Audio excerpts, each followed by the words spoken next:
Good morning বন্ধুরা, তোমাদের সবাইকে কেমন আছো? তোমরা সবাই জানিও। আমি আপাতত ভালো নেই, কারণ ঘুম থেকে উঠলাম তো চোখ মুখটা দেখে কেমন একটা লাগছে না, মনে হচ্ছে কোনো এনার্জি নেই। কিন্তু বিশ্বাস করো, আজকের দিনটা খুব ভালো যাবে, কারণ তোমরা অনেক দিন থেকে আমাকে বলছিলে যে দিদি পুজোর শপিং কবে করবে। তো আজকেই পুজোর শপিং কমপ্লিট করব। তো আজকে শপিংয়ে যাবো ওবেলায়, এবেলায় একটু তাড়াতাড়ি করে কাজকর্ম সেরে নিতে হবে। খাবার নিয়ে নিয়েছি, ভাত আর চুনো মাছ চচ্চড়ি। তবে খাবারটা কিন্তু আমাকে কাকুলি দিয়েছে। তো বিষয়টা হলো, তোমরা অনেকেই বলো শুধু ননদের থেকে খায় আর খায়। হ্যাঁ গো, ননদ ভালো, আমায় ভালোবাসে তাই খাওয়ায়, এমন ভাগ্য কজন আর থাকে, তাই না? খাওয়াটা কিন্তু কোনো অপরাধ নয়, নিজেদের মানুষের থেকে খাওয়া মানে ভাগ্যের ব্যাপার। শুধু এদিক ওদিক দাঁড়িয়ে দাঁড়িয়ে সময় নষ্ট হয়ে যাচ্ছে, গল্প করছি। দুপুরে রান্নাটা করতে হবে তো তো সেই জন্যই সবার সাথে গল্পও করছি, মুখে হাসিও রয়েছে, আর তার সাথে রয়েছে হাতে কাজ। ভাতের হাঁড়িতে জল নিয়ে নিয়েছি, ভাতটা বসিয়ে দেব। বেচারি যেই জিনিসটার জন্য বিপদ ঘটিয়ে দুদিন আগে বসেছিল সেই জিনিসটা কিন্তু পাওয়া গেছে। তো এ কটার দাম হচ্ছে 200 টাকা। তো 200 টাকাই হোক আর যাই হোক, পাওয়া মাত্রই আমি কিন্তু একদম হাতছাড়া করিনি, কারণ ও প্রত্যেক দিন খুঁজতে যায়, পায় না। এটা আমার কাছে খুব খারাপও লাগে। ওই জন্য ভেবেছি যেই দিনই পাবো, যে কটাকাই দাম হোক না কেন কিনে নেব। তবে পাতাল ফোড়গুলো খুব একটাও ভালো নয় কিন্তু, দেখো বেশিরভাগই ফোটা ফোটা। 20 হলে বেশি ভালো হয়। চিকেন রান্না তো কমপ্লিট হয়ে গেছে, তো এটা করব। এখন একটু কুটে বেছে নিয়ে একটু জলে ভিজিয়ে রাখতে হবে, ভালো করে কয়েকবার ধুয়ে কুটে তারপরে জলে খানিকক্ষণ ভিজিয়ে রেখে তারপরে আবার জলে ধুয়ে ভাজতে হবে, নাহলে না বালি বালি লাগে। এ দেখো কোটা কমপ্লিট হয়ে গেছে। এখন কয়েকবার জলে ধুয়ে আবার ভিজিয়ে রেখেছি, আর একটুখানি ভেজানো থাক, দিয়ে পরে পেঁয়াজ লঙ্কা দিয়ে ভাজা করব। স্নান খাওয়া দাওয়ার পর আমরা কোথায় যাচ্ছি সোহিনী? শপিং করতে, পুজোর শপিংয়ে যাচ্ছি। সোহিনী, আমি আর সোহিনীর মামা যাচ্ছি শপিংয়ে। দেখো বৃষ্টি হচ্ছিল, তো বৃষ্টি হওয়ার পরে ভাবলাম বেরোনো যাক। যতক্ষণ বৃষ্টি হচ্ছিল রাস্তায় আর গাড়ি ছিল না, এখন দেখ গাড়ির কত হর্ন। কিন্তু আজকে স্কুটি নিয়ে গিয়ে সমস্যায় পড়তে হবে, এক জায়গায় স্কুটিটা গ্যারেজ করে দিয়ে তারপরে মানে কেনাকাটা হয়ে গেলে তারপরে আমার দেরি হবে, ওকে তাড়াতাড়ি ছেড়ে দেবো, রাজু গিয়ে নিয়ে আসবে, নাহলে আমাদের সাথে ঘুরতে ঘুরতে ওর অসহ্য লেগে যাবে। শপিং মলে চলে এসেছি। এখন প্রথমে সোহিনী কিনবে ওর পছন্দ মতো জামা, ওই জন্য ও পছন্দ করছে। ও জামা বলতে ওর ইচ্ছা আছে দেখলাম জিন্স টপ নেওয়ার, তো সেইটাই পছন্দ করছে। একটা পছন্দ করেছে জানো, দিয়ে সেইটা প্রায় নেয়ার মতোই, দিয়ে তারপরে আবার দেখেছে আর এক জায়গায় কি ঝুলছে, দিয়ে ওর মামাকে বলছে মামা আমি এটা নেবো না ওটা নেবো। মানে ওর জন্যই অনেকটা সময় লেগেছে আমাদের। আর শপিং করতে অনেকটা সময় লাগে, সেই জন্যই একদম দুপুরবেলায় খাওয়া দাওয়া করেই আমরা বেরিয়ে পড়েছি, খুব একটা বেশি দেরি করিনি, কারণ দেরি করলে রাত হয়ে যায়, অসুবিধা। দিনে দিনে শপিং করব, দিনে দিনে বাড়ি চলে যাব, এইটাই সবথেকে বেশি ভালো লাগে। পিঠের দিন, পৌষ পার্বণের দিন যখন পিঠে বানানো হয় না, তখন ওই আমরা দুপুরের পরে বসে যাই, সন্ধ্যার মধ্যে পিঠে বানানো কমপ্লিট হয়ে যায়। মানে আমাদের বানানো শেষ হয় আর আমাদের পাড়ায় বানানো শুরু হয়, এই আর কি। তো ওর মামা দেখছে যে ঠিকঠাক গায়ে হবে কিনা। তবে আজকে জামা কাপড় কিনে আনার পরে একটু গন্ডগোল হয়েছে। সোহিনীর তো একটা জামা ছোট হয়েছে, রাজু পাল্টে নিয়ে এসেছে, আর আমাদের পুচকির জন্য একটা জামা নেওয়া হয়েছে, সেটাও বেশ বড় হয়ে গেছে। তো এবার জামা নেওয়া হচ্ছে, এখানে 3টে জামা নেওয়া হচ্ছে। তো 3টে জামার মধ্যে একটা জামা, এই জামাটা আমি বাবার জন্য পছন্দ করেছি, দেখো তো কেমন হয়েছে কালারটা, ভাল লাগছে না? তো যাই হোক, জানিও কমেন্টে। আরও 2টো জামা নেওয়া হচ্ছে, একই প্রিন্টের, তবে কালারগুলো আলাদা। তো আমার কর্তা বলছে কি যে তুমি তো সব কিছু পছন্দ করো, তুমিই করো, তুমি আর কেন বারবার আমাকে জিজ্ঞাসা করছো। আমি একটা করে দেখছি আর ওকে বলছি এটা ভালো লাগছে, এটা নেব। প্রত্যেকটা জিনিসই এরকম। দিয়ে ও মানে দেখছে একটু ভালো করে ভালো লাগছে কিনা। তবে আমার কিন্তু বেশ সবকটা জামার প্রিন্টই খুব পছন্দ হয়েছে। কেনাকাটা প্রায় অনেকটাই কমপ্লিট হয়ে এসেছে। এবার দেখো ওর হাতে ব্যাগ দো, ও বলছে কি আমি যেই দোকানেই যাব টুলে বসে থাকবো, তুমি তোমার মতো জামা কাপড় কিনো। তো এই জামাটা দেখা হচ্ছে আমাদের মেয়েটার জন্য, কিন্তু জামাটা আমি নিয়ে গেলাম ঠিকই, সমস্যা কি হয়েছে জানো, বড় হয়েছে। তবে এই জামাটা নেওয়া হয়নি, এটা দেখার পর আর একটা দেখলাম, মানে ওর গায়ে মাপ দিয়ে দেখাচ্ছে। আমি ভাবছিলাম ছোট হবে, কিন্তু তাই সোহিনী ছিল বলে বলছে কি যে এই এত বড় মেয়েটার গায়েই হয়ে যাচ্ছে, কি করে ছোট হবে। তো যাই হোক, এবার একটু হাঁটি হাঁটি করছি। ব্যাগ তো অনেকগুলোই হয়ে গেছিলো, তো এখন খুব অল্প ব্যাগ রয়েছে, ওর হাতে একটা আমার হাতে একটা। তাহলে কি ব্যাগ কোনো দোকানে ফেলে দিয়ে আসলাম? না গো না, ব্যাগ ফেলে দিয়ে আসিনি। রাজুকে কল করেছিলাম, ও এসে সোহিনী আর ব্যাগ দুজনকেই নিয়ে গেছে। তারপরে আমরা কিছু কিনেছি, সেই ব্যাগ দুটো আবার আমাদের হাতে রয়েছে। জামা নিলে চলে আয়, দেখ গায়ে হয় কি, আমি তো আন্দাজে নিয়ে এসছি। ওর বয়স 10 বছর, কিন্তু ওর 10 বছরের মতো শরীরে বাড়বাড়ন্ত নয়, একটু ছোট রেখেই নিয়ে এসছি।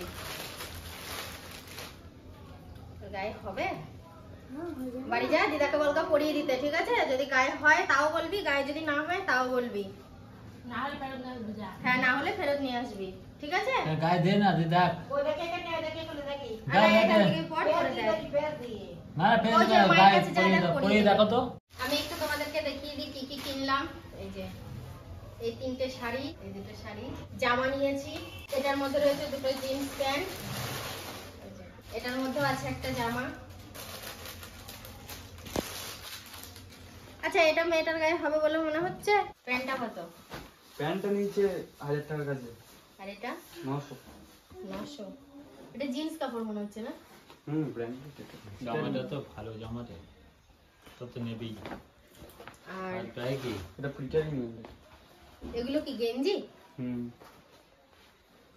দেখো আমি যেগুলো কেনার সেগুলো কিনে নিয়ে এসেছি, আর রাজুর গুলো পছন্দ করে নিজে কিনে নিয়ে এসেছে। ভিজে গেছে পুরো। বৃষ্টি পড়ছে বল পায়ে গেলে। এই হচ্ছে প্যান্ট। জিন্সের প্যান্ট মানে সব এক কালার, কোয়ালিটি নানান রকম হয়।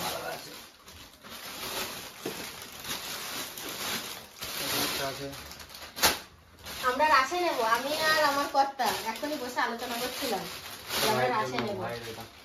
ভালো করেছি। একটা আকাশের একটা তোর, তাই তো? এটা জামা ভাই। সুন্দর হয়েছে। জুতো নিলি না? বুট নাকি? হ্যাঁ বুট। অনলাইনে তো অর্ডার করবি বলছিলি, পছন্দ? অনলাইনে আসবে না এত তাড়াতাড়ি, এত দিন বাকি। বুধবারে পুজো। বুটটা কত নিল? বুটটা কত নিতে পারে বলো দেখি। আমার বুট সম্পর্কে কোনো আইডিয়া নেই। এটা কি মানে এটা খোলা যায় না? এটাই আমি হলো কভার টাইপের হয়তো। এটা 2000 নিই। 2000? আমি তো 4টে শাড়ি কিনবো রে তোর এই বুটের দামে। এদি আমার কাছে একবার আসবি, কথা আছে। হ্যাঁ আকাশ দেখতে তো হয় না। আজ শুধু শপিং শপিং আর শপিং, শেষ হচ্ছে না। কিরকম অবস্থা বলো তো, মানে সবকিছু ঠিকঠাক যেরকমটা ভাবছি সেরকমটা হচ্ছে না। এখন যদি একটু বৃষ্টিটা কম থাকতো কিংবা না হতো, আমি দেখো চেঞ্জ করিনি, এখন আমি একটু মায়ের কাছ থেকে ঘুরে আসতে পারতাম। বসে রয়েছি, আমি এখনো চেঞ্জ করিনি। যদি মানে বৃষ্টিটা থামে, অল্প কিছু সময় আমার লাগবে যেতে আর আসতে, আমি মায়ের কাছে যাব। কিন্তু জানি না বৃষ্টি থামবে কিনা। রাত্রের খাবারও এখনো করিনি জানো, মাথাতেই নেই যে রাত্রের খাবার করতে হবে। বাবা মায়ের জন্য রুটি করতে হবে, ওর জন্য না ভাত রয়েছে। আইসক্রিম খেয়ে ঠোঁটের লিপস্টিক তুলে ফেলেছি। এখন একটু ভালো করে আলোগুলো জ্বালছে, ব্লগের শ্যুট নেওয়া হবে বলে। তো ও হ্যাঁ দিচ্ছি। তো ও বেরিয়েছে, অনেকক্ষণ, আসলো খানিক আগে। অনেকক্ষণ বলতে অনেকক্ষণই বেরিয়েছে। তো আসলো খানিক আগে, তারপরে আমি আর কোনো শ্যুট নিইনি। যেরকম যা ভাবা হয়েছিল সেরকম সব কমপ্লিট হয়ে গেছে।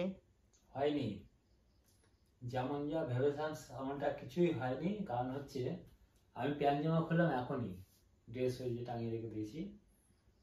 বলেছিলাম বাড়ি থেকে এসে তুমি বাপের বাড়ি যাচ্ছ, বাপের বাড়ি থেকে আসবে, এসে একটু তাড়াতাড়ি আসবে, কটা রিলস বানানোর টার্গেট ছিল, সেটা কিন্তু এখনো হয়নি। জানি না কালকে হবে কিনা। কালকে যাবো আমি আমাদের বাড়ি থেকে পুরো যখন সন্ধ্যে 7:20 তখন পুরো চলে এসেছি। তুমি তো এখন আসলে, বিশ্বাস না হয় বাড়িতে যে সমস্ত ছেলেরা রয়েছে, আবার সোহিনী রয়েছে, সন্ধ্যে থেকে জিজ্ঞাসা করো যে তোদের মামি কখন এসছে। দাঁড়াও, আসার পর আমি আবার লিপস্টিক তুলে, লিপস্টিক পরে, কাজল বড় করে সিঁদুরের টিপ পরে, শাড়ি বের করে রেখে দিয়েছি। তুমি আসছো না করে লাস্টে মুড়ি খেলাম লিপস্টিক তুলে। আবার যে আমি বাড়িতে থাকবো তারও কিন্তু কোনো উপায় ছিল না, কারণ ঘরের চাবিটা ও নিয়ে গিয়েছিল ব্যাগে করে। আমি রাজুকে জিজ্ঞাসা করলাম যে চাবিটা কই, রাজু বললো কিনা তাহলে মামি হয়তো নিয়ে গিয়েছে। তা রাজু আবার ফোন করতে যাচ্ছিল, যেন না থাক আর ফোন করতে হবে না, আবার হাফ রাস্তায় গিয়ে চলে আসবে, থাক যখন আসবে। যে আমি একটু পাড়া দিয়ে গেছি। যখন 7:15 বাজে আমি ঢুকে পড়েছি। আমি 10:30টার সময় এসেছি। 10:30টায় এসে এই সবে গেঞ্জি জামা প্যান্ট খুলে এখানে বসলাম। তো আমি আসার আগেই ও হয়তো বাড়িতে চলে এসেছে। আমি বেরিয়েছি 6:30 আর এসছি 7:20।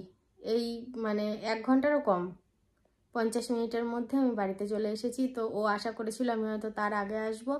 যাই হোক, ভুলটা আমারই আছে, আসতে পারিনি বলে রিলস করিনি। এসে একটু মনটা ভারও দেখলাম। তো চেষ্টা করব যে কোনো পরিস্থিতিতেই থাকি না কেন কালকে অবশ্যই ভিডিও করার। আর ওই তো বললাম না, যা যা ভেবেছি সব কিছু হয়েছে। আমাদের বাড়ি গেছিলাম, তারপরে খাওয়া দাওয়া সব কিছুই হয়ে গেছে। আমি শুয়েছিলাম, ও এক্ষুনি আসলো, অনেকটা রাতও হয়ে গেছে। তো আর কি করব বন্ধুরা, আজকের ভিডিওটা এখানেই শেষ করলাম। কালকে এক জায়গায় যাওয়ার আছে, তাড়াতাড়ি উঠবো। তো সবাই খুব ভালো থেকো, দেখা হবে কালকে থেকে। সবাইকে গুড নাইট।